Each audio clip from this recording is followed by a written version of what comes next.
Lu harus tahu seberapa paniknya kayaknya CS atau OB ya nyebutnya.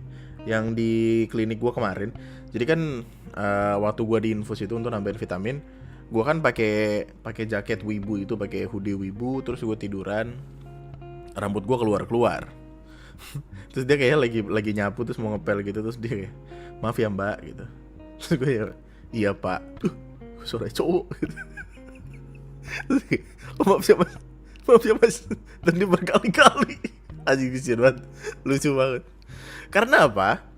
Karena ya orang memanggil kita itu berdasarkan apa yang orang itu lihat. Bisa jadi penglihatannya salah, bisa jadi karena kan waktu itu ketutupan pala gua, kumis gua ketutupan karena gua pakai masker. Mata gua kan mata gua kayaknya emang kayak mata cewek gitu kan sih kalau misalkan di. Terus kayak apakah gua akan marah ketika dia manggil gua Mbak? Ya nggak perlu. Kenapa? Karena dia nggak tahu kan gua ketutupan gitu. Kenapa orang suka mempermasalahkan hal yang aneh-aneh sih gitu? Kata gue daripada waktu luang lu dipakai buat berantem, buat marah-marah, mending ngapain kayak berkarya kayak. Aduh gue takut lagi gimana ya? Gue ada trauma mendalam sama beginian. Gue takut deh. Enggak, bukan takut sama. Halo Kak. Gue harus nyariin cewek soalnya untuk tahu bagaimana perspektif mereka. Tanpa kelihatan banget YouTuber ya. Mereka nggak mau kalau sama YouTuber. Karena yang gue percaya gitu, kayak orang-orang ini nggak mau mereka tahu kalau diri mereka lagi ada di Ome.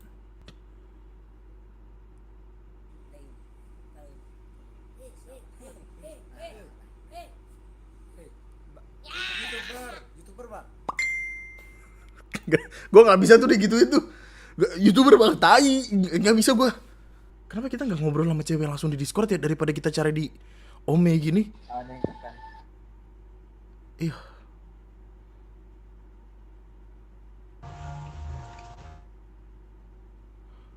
Adek kenapa main Ome adek?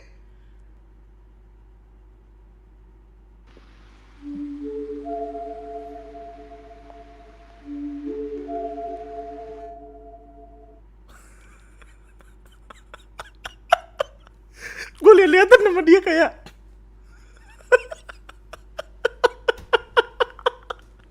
film India sih. Kenapa? Canggung banget. Aneh.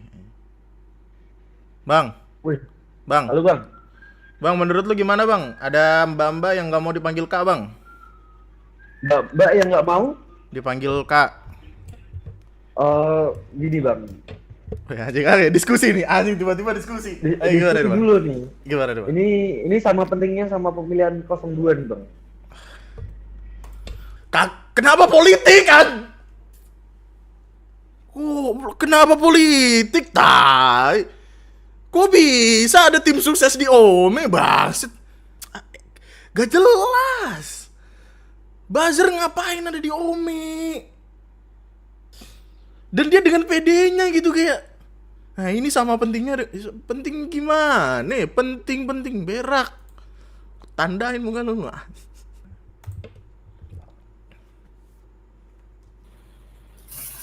Wah, bang, bang lu di surga bang.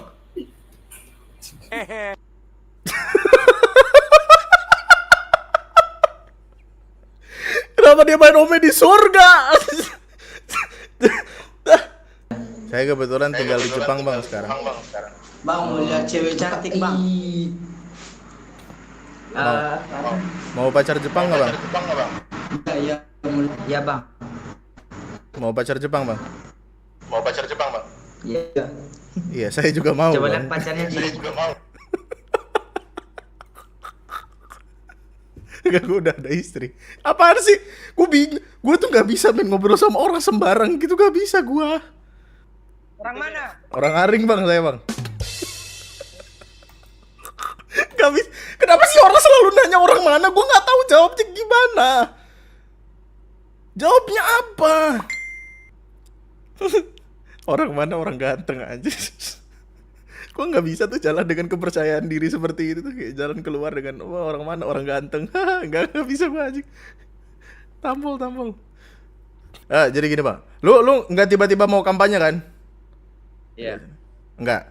Nih ada pertanyaan. Nih ada pertanyaan, boleh nanya nggak? Boleh. Boleh, oke. Udah berapa lama main Ome bang? Udah 2 bulan. 2 bulan, oke. Pernah ketemu nggak cewek yang marah-marah gara-gara dipanggil Kak? Ketahui itu. Pernah ketemu nggak? Belum.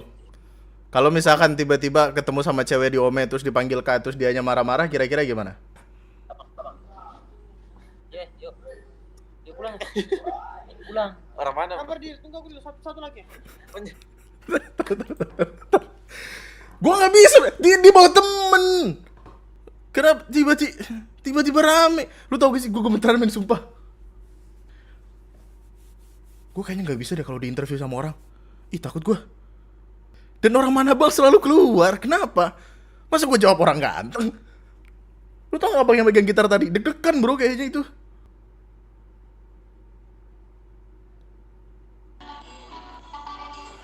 Ade pulang. Ya Allah.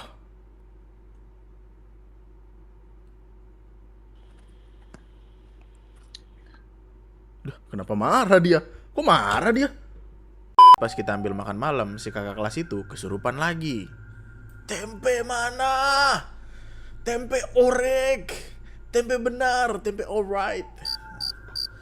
Dia teriak panjang dan keras banget sampai rasanya dia teriak persis di samping kuping kita. Di situ gue merinding sejadi-jadinya sampai santri-santri cowok ngintip tirai pembatas syaf dari dalam masjid buat cari tahu sumber suaranya. Padahal jarak antara asrama cewek ke masjid itu sekitar 7-9 meteran. Pernah sekali gue tanya alasannya kenapa ke temen si kakak kelas itu. Ternyata di pesantren gue ini ada 2 jin penunggu. Tergolong jin yang baik. Yang satu jin cowok, yang satu jin cewek. Dan alasan kenapa kakak kelas gue sering kesurupan karena ternyata jin cowoknya itu suka sama kakak kelas gua, dan jin ceweknya yang suka sama jin cowoknya jadi nggak terima. NTR ada dalam dunia jin. Ya Allah, kasihan sekali. Setan lo cinta segitiga, Bas. Jadi ada orang belajar di situ. Di tempat itu ada jin cowok. Jin cowoknya ini suka sama si cewek itu. Tapi di sisi lain ada jin cewek yang suka sama jin cowok. Jin ceweknya ini mungkin kesel, jadi gak terima dan selalu ngerasukin kakak kelas gue sampai dia jadi kurus banget. Kata gue pergi dah. Agak aneh dengernya karena jadi cinta segitiga beda dimensi. Tapi beneran adanya. Terakhir gue tahu infonya setelah gue pindah dari pesantren. Kakak kelas itu mutusin buat pindah juga. Iyalah. Karena katanya udah gak sanggup karena hampir tiap hari dirasukin terus. Oh ya gak cuman itu, kata kakak kelas gue, pesantren gue itu punya tudung yang sengaja dipasang di area pesantren gue. Dan kebanyakan aliran bela dirinya itu pakai tenaga dalam. Gue gak ngerti gimana, tapi emang kebanyakan kakak kelas gue yang cowok dan ustadz-ustadznya sering pakai tenaga dalam. Bahkan kalau latihan depan asrama juga jadi kayak orang kerasukan tapi masih bisa dikontrol. Ini yang tipikal ini gak sih Kang? Gitu gak sih? Gue pengen sekali tuh ketemu sama orang-orang yang mempraktikkan ilmu itu terus pengen gue tampol, beneran gak sih gitu.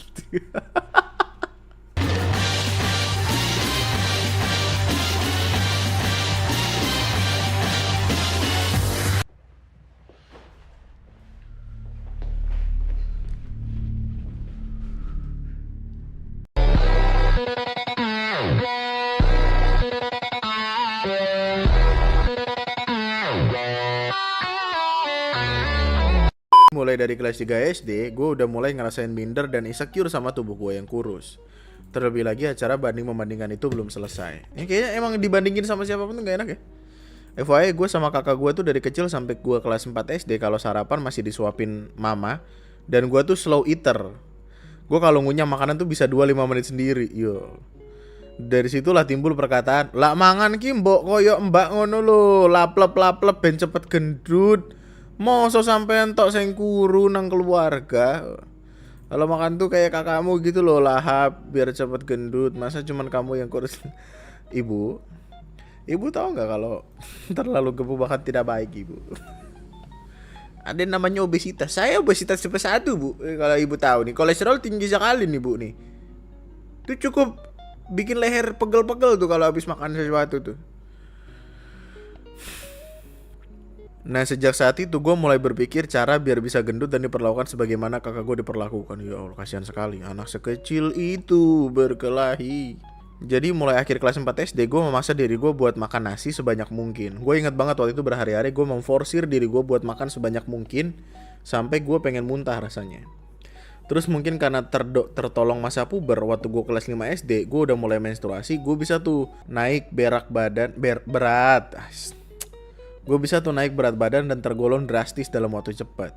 Dan karena kejadian itu, berat badan gue terus naik sampai sekarang gue mau lulus SMA, berat badan gue gak pernah nyentuh angka 50-an, selalu 60 ke atas dengan tinggi badan 150 cm.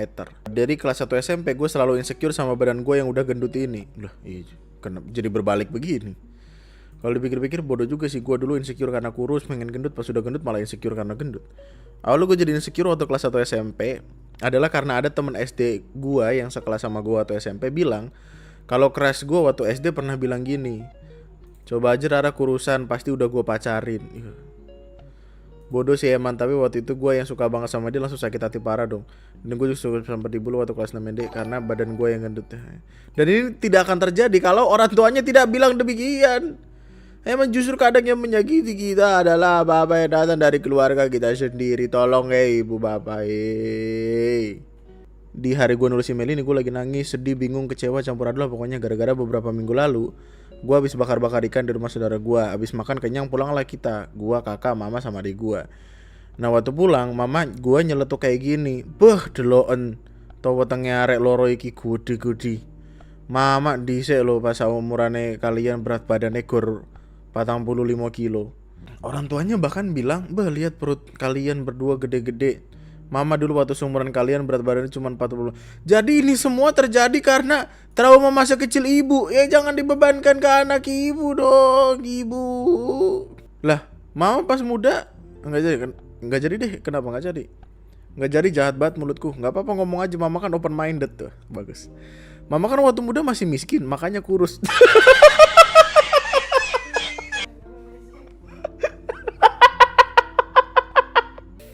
I know itu jahat banget, tapi kan mama dulu yang bilang gak apa-apa. Dan gue sama kakak gue tuh deket banget sama mama, jadi gue pikir beneran gak apa-apa. Ya meskipun itu ngomongnya dibumbuin sama dendam masa lalu dikit tuh. Dan yang bikin perasaan gue campur aduk hari ini adalah tepat hari ini mama gue kirim sesuatu di grup, foto lampiran. I mean like gue merasa bersalah banget, sekaligus sedih, juga marah sama diri gue sendiri, kecewa semuanya lah. Pengen minta maaf tapi gimana ya, gak tau lah pokoknya. Sebenarnya gue agak kecewa sama mama gue waktu kejadian pulang habis bakar itu, karena tahun lalu gue pernah cerita ke mama kalau gue akhir-akhir ini akhirnya bisa pede sama bentuk badan gue. Tapi setelah gue lihat lagi, gue emang lebih pantas dengan berat badan gue yang sekarang. Dulu waktu kurus malah jadi jelek banget anjir. Sekian cerita gue bang, terima kasih daripada stay healthy Papi Andri, Mama Ara, dan kalian semua yang dengar cerita ini. Dan juga selamat buat diri Dipta karena punya orang tua yang hebat kayak Mami Ara dan Papi Ara. Tayang. BTW kalau mau gue udah ceritain keluarga mamaku yang kayak titit. Kenapa penutupnya begitu? Sampai di ilokno anakku dewe masa muda mamanya bikin naikin foto apa status ini? Sampai di ilokne mamaku anakku dewe masa muda mama miskin. Itu karena rezeki orang tua sama orang tua mama beda, Nduk. Wah, bagus. Sebenarnya gini loh. Kadang tuh apa ya? Kadang tuh ada beberapa perkataan dari mulut orang tua tuh yang kayaknya tuh tidak sadar mereka keluarkan, tidak tahu kalau itu ofensif, tidak tahu kita nerimanya gimana gitu. Dan kita sebagai anak kayak kita cuma dengerin di kegelapan malam terus kayak merasa itu ofensif, terus kayak kita mau mengubah dunia gitu, yang menjadi miskomunikasi dan miskonsepsi terbesar tuh ya gitu di dunia. Kayaknya mamanya baik gitu. Nggak tahu sih. Kan dukungan 50.000. Bang, aku kasihan sama jok abang T garis bawah T, kelihatan banget tuanya. Kenapa lu mau kasih ada jokes gua sih? Ani, itu jokes R itu. Kita di Indonesia harus bersyukur kita napas pakai udara, orang luar negeri napasnya pakai air. Itu gua ketawa 5 menit main ngetawa itu doang men. Gak tahu kenapa. Karena apa? Lucu. Keripik sinkron itu lucu. Itu kayaknya orang semua setuju dah. Keripik sinkron tuh lucu. Keripik apa yang selaras? Keripik sinkron. Aduh. Ikan apa ini taruh di akuarium nggak hidup? Ikan goreng.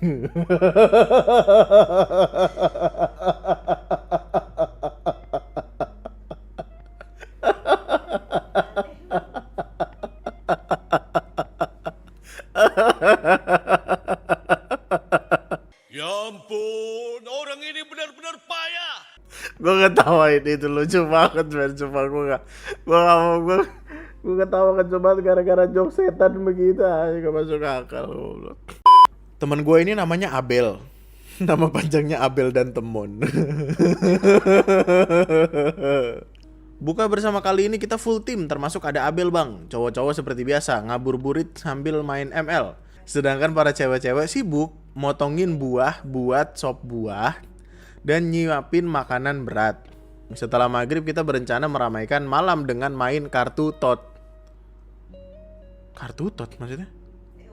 Oh, truth order. Ya, jangan disingkat-singkat. Lu kebiasaan lu. Ditulis aja truth order, tato kasar lu.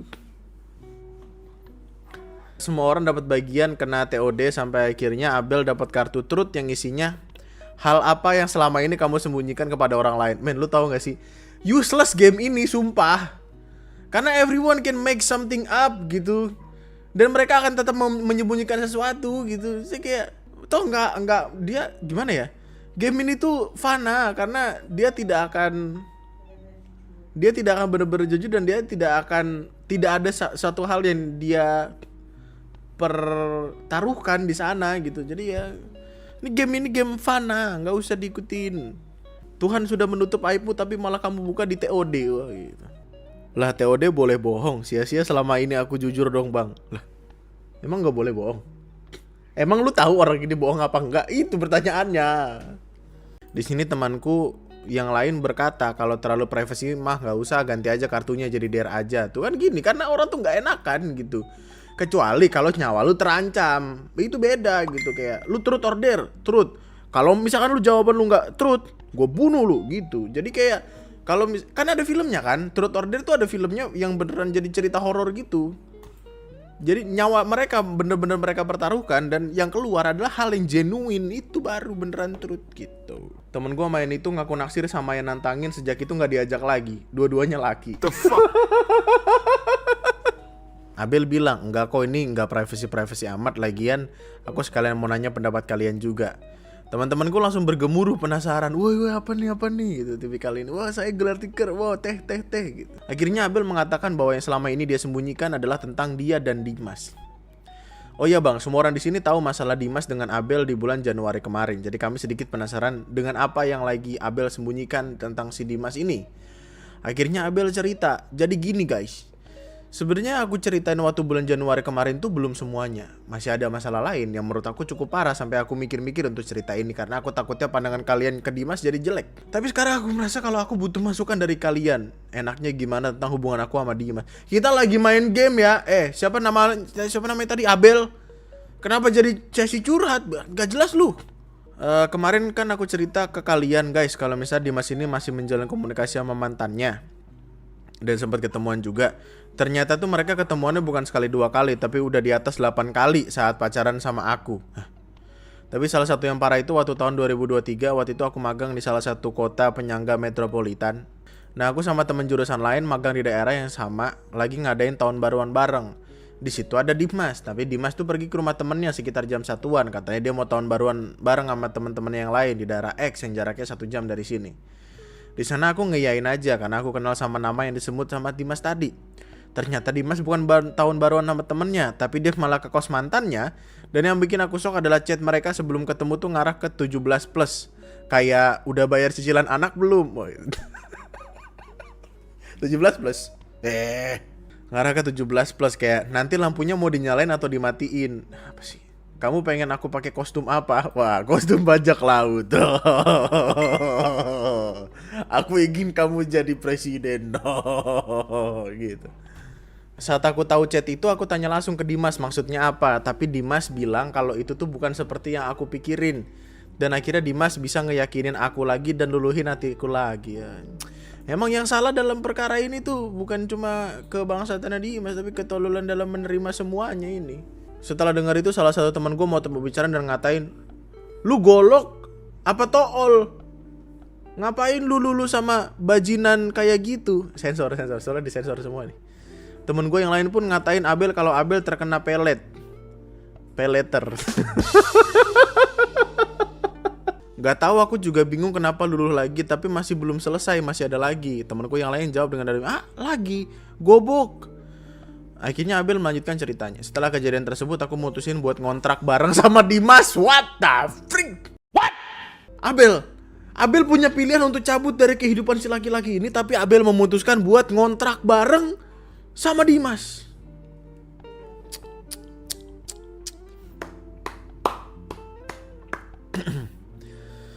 Baru saja dengar cerita seperti itu gue langsung motong pembicaraan Abel. Hah? Ngontrak bareng?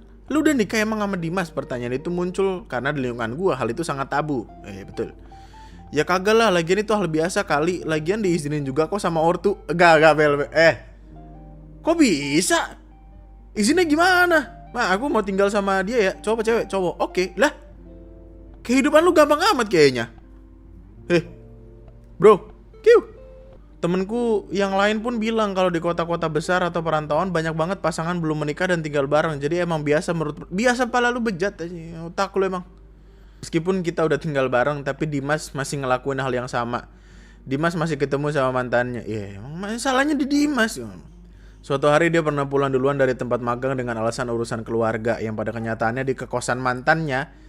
Bahkan HP dimatiin sampai besok paginya. Awalnya dia bilang kalau dia nginep di tantenya, tapi ternyata belakangan ketahuan kalau dia nginep di mantannya. Itu emang there is nothing to do, man. Kalau misalkan orang itu mau bikin masalah, ya dia akan do it anyway gitu. Setelah tanya-tanya, dia bilang kalau dia nginep di mantannya karena mau main sama mantannya. Saat dengar hal itu aku shock banget. Bahkan aku blok dan aku nginep di kosan temanku selama seminggu. Tapi nggak tahu kenapa masalah tersebut berlalu gitu aja bagi aku, dan Dimas bisa luluhin hatiku lagi. Emang kadang tuh masalah-masalah kayak gini bukan datang karena cowoknya tolol doang, men. Tapi ceweknya yang menerima itu kembali tuh patut dipertanyakan juga. Lu maunya apa? Ya lu kalau misalkan mau kayak gitu lagi jangan curhat-curhat ke kami. Salahnya di lu kok gitu. Gue dan teman-teman gue saat itu terlalu heran dengan cerita Abel ini, sampai kita pun kehabisan kata-kata untuk ngatain Dimas. Itu level tertinggi dalam kebrengsekan seseorang ya. Orang sampai bingung mau ngatain apa. Setelah itu Abel cerita, bang, ternyata si Dimas ini punya langganan, quote and quote langganan di kampung asalnya. Jadi bukan mantannya doang. Astaga. Di situ gue nggak nyangka banget, bang. Masa umur segitu udah ada langganan celap-celup? Ini what kind of world we're living in, man? Kayak sejauh ini perubahan kita dalam hal esek-esek ini. Dan yang bikin gue kaget adalah respon dari Abel ini, bang. Dia merespon bahwa hal itu hal biasa. Dia beranggapan bahwa itu adalah sebuah kebutuhan biologis. Ya kagak normal biologis. Lu ketololan diafirmasi tuh nggak boleh, men. Gue yang awalnya berempati mendengar cerita Abel berubah jadi emosi dan gemes pengen jitak. Dan gue langsung motong pembicaraannya bertanya dengan nada sedikit meninggi. Tool banget sih lu sampai mikirnya kayak gitu. Coba lu tanya sama yang lain, apa pemikiran lu wajar? Ya kalau pasangan lu suka main tuh resikonya kena PS-nya tinggi. Bayangin kalau lu diam di rumah tapi lu malah ketularan karena pasangan lu nggak mikirin diri lu, itu malu terlalu golok karena cinta. Jangan denial dengan satu hal yang udah salah. Ini gue suka banget sensor kayak gini. Lu kalau misalkan mau disensor, sensor kayak gini aja. Enak gitu. Lu terlalu golok karena cinta. Dengar perkataan gue yang kayak gitu, Abel malah nambah nangis. Temen gue yang cewek nyubit dan mukul gue, bang. Lu ngebelain dia yang salah, kenapa lu mukul gue? Pukul dia lah. Oh iya bener juga. Dia bisikin kalau omongan gue terlalu kasar dan malah bikin dia merasa dihujat. Men, kalau lu temen banget ya, ini Baladewi bentar ya. Percaya gue, kalau lu temen banget sama dia, lu justru akan ngehujat dia, men. Kenapa orang-orang ini masih memberikan advice yang baik? Karena kayaknya bukan teman-teman banget dah. Iya gak sih? Kayak ini mau bukber loh, men. Ini bulan puasa. Obrolan ini terjadi ketika bulan puasa. Artinya selama bulan puasa dia tinggal satu rumah dengan orang yang bukan mahrumnya. Kalau temen banget ya, katakanlah Windu bikin masalah. Masalahnya masalah yang dia create sendiri. Gue keplak palanya pasti goblok lu ah. Begitu lu sih masalah dicari-cari gitu. Karena apa? Karena salahnya dia sebagai teman, kita harus ngasih tahu kalau itu salahnya dia. Kalau misalkan malah kayak udah sabar ya, tenang, cowok emang gitu. Kok cowok emang gitu? Ya jangan nama cowok itu lah. Ini nggak teman-teman banget ini pertemanannya palsu gitu. Nggak sorry. Nggak boleh ngejudge. Sorry maaf. Gue pernah ceritakan teman gue pernah bikin masalah, gue gampar langsung di mukanya gara-gara itu terjadi karena emang ya salah teman gue, ya gue harus nyalain teman gue lah. Yang abis itu nggak temenan lagi, betul. Bagus. Sekitar 20 menit setelah kejadian itu, Abel pulang pakai ojol. Dia pulang dengan keadaan mata masih sembab karena dia kayaknya masih dendam sama gue, jadi dia nggak nyapa gue waktu pulang. Ya elah. Temen gue yang tadi nenangin Abel sempat ditanya sama Abel tentang tanggapan mereka terkait cerita Dimas. Semua pada bilang mending cut aja. Tapi Abel ngotot pengen bertahan hubungan dia sama Dimas tuh. Men, kadang masalah itu bukan datang, tapi dicari-cari. Dan kita harus stop dengan itu gitu loh. Dia gak mau kehilangan sosok yang selama ini nemenin dia, dan dia bilang kalau Dimas itu aslinya gak seburuk itu. Mendengar jawaban seperti itu, temen gue langsung menyadari bahwa Abel tidak bisa diberi masukan. Betul, pala batu. Sehingga dia mengiyakan aja sambil memberikan sedikit masukan yang dibalut dengan humor. Bel, coba kamu pikirin baik-baik, apakah worth it merjuangin cowok yang cintanya hilang waktu musang birahi? Gak usah dijawab, pikirin aja baik-baik. Wah. Oh iya bang, selepas dari bukber ini, gue ngirimin WA ke Abel. Gue minta maaf secara pribadi tentang perkataan gue yang nyakitin dia. Tapi WA gue cuma di-read aja bang waktu itu. Dan baru dibalas waktu Idul Fitri, dimana kita saling maaf-maafan. Men, nih orang-orang kayak gini mereka cuma peduli sama diri mereka sendiri. Mereka cuma pengen didengar, gak pengen dengerin orang. Dan itu fatal dalam relationship apapun. Aneh banget. Yang ngepost konten tentang selingkuh itu bisa diturunkan secara genetik. Saat itu gue ngerasa kalau gue udah baikan sama Abel karena gue udah maaf-maafan. Akhirnya gue komen ini sambil bercanda. Nah lo, harus baik-baik tuh milih pasangan. Gak berselang lama dia balas sambil marah-marah ke gue bang. Dia ngerasa gue gak pernah suportif tentang hubungan dia sama Musang Birahi. Abel ngerasa kalau gue ini toksik. Gak jelas lu. Udah dibelain kayak pergi. Gak jelas banget lu. Saat itu gue cukup jengkel sesaat sih bang, karena dianggap gak suportif dan toksik. Padahal gue selalu dengerin dia cerita dari SMA. Emang gitu, orang kalau cerita tuh goblok. Sampai dia sama Musang Birahi ini bang. Dan waktu masalah Januari 2022 gue dengerin masalahnya sambil gue ribut sama cewek gue. Plus gue lagi pusing nyari metodologi penelitian skripsi, kan tai gak dianggap selama ini. Lagian siapa yang mau dukung dia sama Musang Birahi? Sejak itu gue akhirnya diblok sama si Abel ini sampai sekarang. Abel, goblok banget Abel. Gue gak mau terlalu ambil pusing dengan masalah ini. Kalau emang udah gak mau temenan ya udah, toh gak ngefek apapun kehidupan gue. Betul, bagus. Setelah gue diblok, gue kasih tahu ke teman-teman gue lewat PM kalau gue diblok.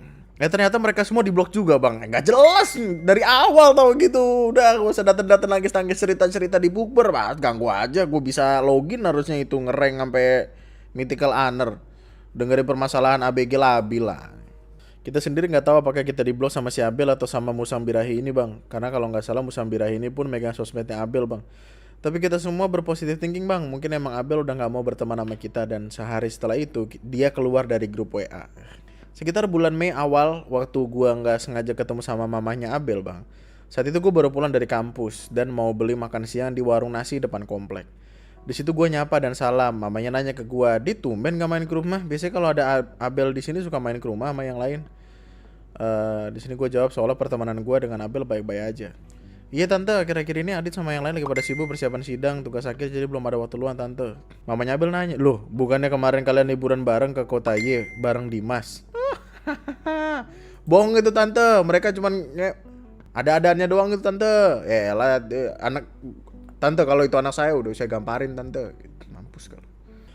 Mama Abel menunjukkan sebuah foto di mana foto tersebut berisi gue dan teman-teman gue kumpul, tapi foto itu diambil saat bukber. Jadi Abel manfaatin foto itu buat ngasih tahu orang tuanya kalau dia udah sampai di kota Y bareng yang lain, biar orang tuanya percaya kalau kita liburan bareng. Saat denger itu gue gedek banget sama Abel karena si banget ini bawa-bawa nama gue dan yang lain buat liburan bareng. Gue yang awalnya udah gak mau ikut campur lagi dan bodo amat nama masalah mereka, malah jadi ikut campur ke masalah mereka. Karena gue gak mau nama gue dan yang lain terus dibawa-bawa, dan takutnya kalau terjadi hal yang tidak diinginkan malah nyalain kita. Memang saat itu gue terlalu gegabah dan tidak memberikan masalah ini ke teman yang lain. Tapi saat itu gue yang sedang sangat capek karena revisi TA dan tentang jadi emosi, akhirnya gue jawab, Enggak tante, boro-boro liburan tante, bisa tidur tepat waktu aja udah alhamdulillah. Setelah dengar jawaban aku, raut Mama Abel seketika berubah jadi raut muka bingung. Mama Abel seakan tidak percaya dengan jawabanku. Untuk meyakini Mama Abel, aku nunjukin foto yang lain dengan baju yang sama, orang-orang dengan terangan waktu foto itu diambil. Jujur aja, waktu itu gue bingung sama reaksi yang dikasih sama Mama Abel. Karena waktu bukber, Abel cerita jika mereka, Abel dan Dimas, tinggal bareng di satu kontrakan saat magang. Dan kedua orang tuanya mengetahui hal tersebut. Ya maksudnya tinggal bareng boleh tapi liburan bareng gak boleh. Itu kan aneh banget bang. Akhirnya gue tanya terus, kalau tante sendiri tahu kan kalau Abel sama Dimas tinggal bareng waktu magang. Mantap. This is the thing that you should do at the first place. Manya harus tahu karena apa? Manya pasti gak tahu. Cah. Tinggal bareng, ngaco aja kamu. Orang Abel ngontrak bareng sama si Z, teman kelas Abel. Kamu dapat gosip dari mana kalau Abel tinggal bareng sama Dimas? Hah, mampus. Di sini gue bingung bang, karena gue nggak tahu mana yang bener, tapi gue sampein apa yang gue dapat dari Abel. Saya tahu dari Abel tante, dia cerita waktu bukber. Cerita apa aja Abel sama kamu, kok dari tadi kamu ngomongin beda sama yang tante tahu ya. Terus Mama Abel raut mukanya berubah seketika, jadi raut muka sangat bingung. Mendengar jawaban tersebut, aku inisiatif untuk ajak tante bicara empat mata di mobil. Setelah itu terjadilah dan kami menikah. Enggak deh, maaf, sorry. Meskipun saat itu sepi, tapi gue mencoba untuk mengantisipasi hal-hal yang tidak diinginkan yang terjadi. Ditambah lagi hal tersebut sangat sensitif. Sebelum gue cerita tentang Abel dan Dimas ke tante, gue sempat bilang kalau semua cerita yang gue tahu semuanya dari Abel, dan gue pribadi nggak tahu kevalidan atas ceritanya. Oke. Selain itu gue bilang ke tante untuk tidak terlalu buru-buru atau terlalu keras menanyakan masalah ini. Takutnya hal yang tidak diinginkan akan terjadi ke Abel. Tapi tante saat itu bilang, gak apa-apa Dit, tante tahu kok waktu bukber Abel pulang nangis. Berarti Abel ceritain kalian itu kemungkinan besar bener. Kalau masalah Abel, tenang aja Dit, tante bakal ngomong baik-baik sama dia. Pakai gesper sama alat panas-panas yang buat ini namain sapi tuh. Setelah mendengar itu akhirnya gue ceritain semuanya berurut sesuai dengan yang Abel ceritain waktu bukber. Gue ceritain waktu Dimas masih komunikasi sama mantannya. Gue cerita waktu Abel bilang mereka tinggal bersama. Gue cerita kalau Abel mergokin Dimas main sama mantannya. Gue cerita kalau Dimas punya langganan di kampung halamannya. Bagus, cepu yang sangat amat bermartabat. Setelah dengar Dimas punya langganan, tangis dari mamanya Abel makin pecah bang. Suasana kekecewaan seorang ibu tuh beneran kerasa. Tatapannya kosong dan sedih banget. Lihat kondisi Mama Abel kayak bikin gue ikut nangis dan bikin gue ngerasa bersalah cerita masalah itu. Gue nyoba nenangin mamanya Abel dan gue sendiri minta maaf ke mamanya Abel karena kurang bisa meyakinkan Abel sampai hal ini bisa terjadi sejauh ini. Mama Abel juga bertanya dengan tatapan kecewa, kenapa Abel bisa kayak gini? Kenapa Abel tega bohongin tante? Kenapa Abel gak pernah cerita ke tante? Tante gak pernah ngajarin Abel kayak gitu. Dengan omongan seperti itu, gue merasa kalau Mama Abel kecewa dengan dirinya sendiri karena gagal menjadi orang tua yang baik. Di akhir cerita Mama Abel bilang gini ke gue, makasih Adit udah cerita masalah ini. Saat itu gue cuma bisa nangis dan gemeter kayak ngerasa kecewa orang tua ke anaknya bang.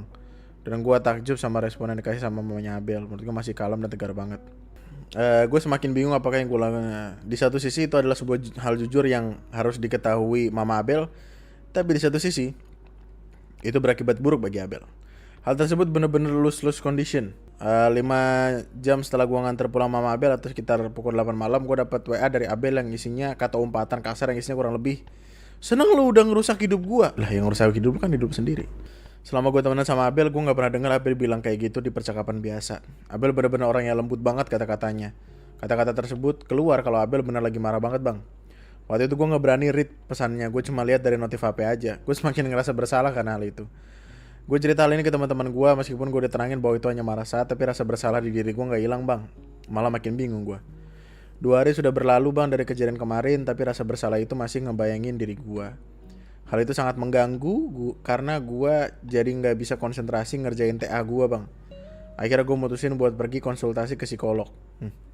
Psikolog menyampaikan kalau gue jangan selalu menyalahkan diri sendiri terus karena masalah tersebut cepat atau lambat pasti akan diketahui oleh orang tua Abel. 3 minggu berlalu gue udah gak mikirin masalah Abel ini bang karena gue fokus buat sidang. Ternyata selama gue fokus buat sidang, teman-teman gue yang lain sempat ke rumah Abel dan nyari tahu kondisi Abel. Ternyata Abel baik-baik aja walau masih sering sedih. Sedih dicari-cari sendiri kok. Abel ternyata gak marah sama teman-teman gue bang, dan orang yang marah-marah ke gue dan ngeblok gue dan teman-temannya adalah si Musang Birahi. Jadi kita sempat salah sangka bang. Setelah sidang gue mutusin ke rumahnya Abel buat minta maaf ke Abel. Suasana melonya kerasa banget di sini bang. Waktu itu ada mamanya Abel.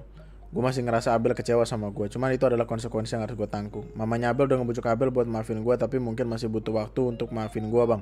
Kenapa mamanya jadi ngebujuk mamanya? Marah-marah dong sambil cuci piring. Terus sambil prang-prong gitu. Orang tua nyari duit susah-susah. Punya anak kelakuannya kayak gak bisa diatur kayak gini. Gak mau Mamat, gak mau ngebesarin kalau kayak gini ceritanya itu. 19 November waktu gue lagi nyantai, gue lihat notif grup kalau Abel melahirkan anak laki-laki bang. Kenapa tiba-tiba melahirkan tuh? Gue kaget banget dengar kabar itu karena waktu terakhir gue ke rumah Abel, gue ngeliat Abel kayak biasanya dan gak terlihat sedang hamil. Akhirnya gue tanya ke teman-teman gue yang sering ke rumah Abel, ternyata Abel tahu dia hamil dari pertengahan bulan Mei. Dia sempat ngasih tahu ke Dimas kalau dia hamil, tapi si Musang Birahi nggak mau tanggung jawab dan nyuruh ngegugurin aja karena usianya masih kurang dari 4 bulan. Katanya dia belum siap jadi ayah dan dia belum punya penghasilan. Nah, ini belum punya penghasilan ya sana sih ini goblok. Akhirnya Dimas menghilang bang. Bahkan keluarganya Dimas pun seakan-akan angkat tangan dengan masalah ini. Tapi orang tua dari Abel hebat bang, dia gak mau terlalu ambil pusing karena masalah Musang Birahi dan gak mau tanggung jawab. Yang gak mau tanggung jawab ini, Mama Abel bilang ke Abel untuk terus jaga anak itu dan orang tuanya bakal ngebiayain semuanya. Di awal Januari 2004, gue diberikan waktu untuk cuti balik kampung halaman. Saat itu gue mutusin buat ngajak kumpul teman-teman yang lain termasuk Abel. Gue seneng banget bisa ngeliat teman-teman gue termasuk Abel yang masih bisa bertahan dari masalah hidup yang pelik itu. Saat itu gue pertama kali lihat langsung anak Abel yang lucu dan gemes itu. Anaknya bergembul, cabi dan lucu banget deh bang. Gue seneng banget akhirnya masalah ini bisa selesai dengan bahagia. Well, bukan bahagia yang dicari, bukan maksudnya bahagianya iya, tapi kayak bukan bahagia yang dimaksud kan. Terima kasih bang udah membaca cerita ini. Maaf karena cerita panjang banget. Gue membagikan kisah ini untuk menjadi pelajaran buat teman-teman bahwa ada loh orang yang sifatnya kayak Musang Birahi. Jadi concern dia tuh masih mempermasalahkan si Musang Birahinya ya, si Dimas ini ya.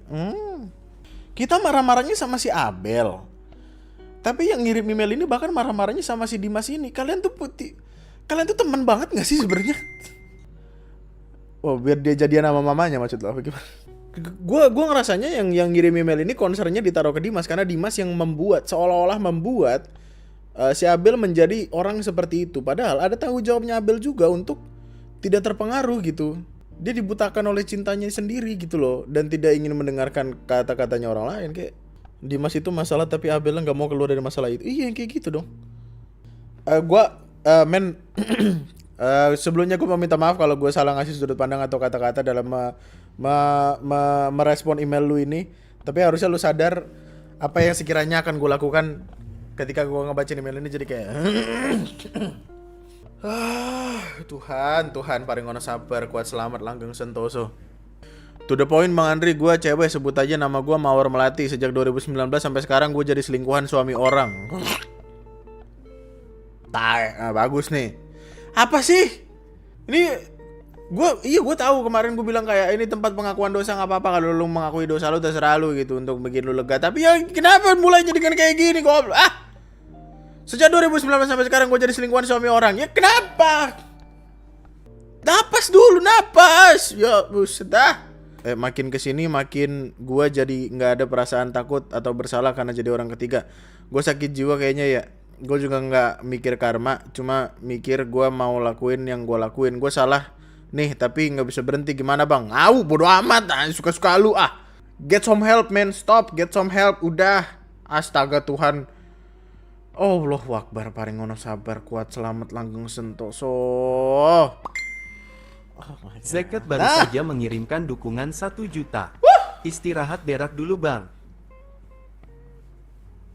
Ada duit, happy lagi. Ada sawer, happy lagi. Happy, yeay, kehidupan ini menyenangkan sekali. Wow, cerita ini sangat bermakna. Wow, terima kasih Zeket.